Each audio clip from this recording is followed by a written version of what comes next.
అగ్నిదేవుడు ఖాండవనాన్ని దహించడానికి వచ్చినప్పుడు ఇంద్రుడు ఎవరి కోసం వర్షధారల్ని కురిపిస్తాడు?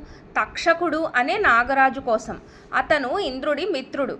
అగ్నిదేవుడు అప్పుడు ఎవరిని ఆశ్రయిస్తాడు? కృష్ణార్జునులని. అగ్నిదేవుడు కృష్ణార్జునులకి ఏమేమిస్తాడు? దివ్యరథం, కృష్ణుడికి సుదర్శన చక్రం. ఇంద్రుడు అర్జునుడికి ఏమేం ప్రదానం చేస్తాడు? ఆగ్నేయ, వరుణ, వాయువస్త్రాల్ని. మయుడు పాండవులకి ఏమిస్తాడు? మయసభాభవనాన్ని నిర్మించి ఇస్తాడు.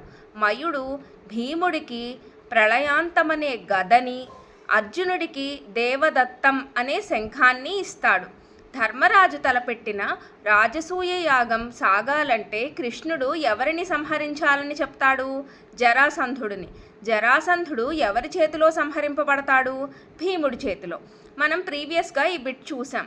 భీముడు, బకాసురుడు, జరాసంధుడు, కీచకుడు, దుర్యోధనుడు వీరు సమానమైన బలం ఉన్నవారు. ఎవరైతే ఫస్ట్ ఇంకొకరిని సంహరిస్తారో వాళ్ళే మిగిలిన వారిని కూడా సంహరిస్తారని.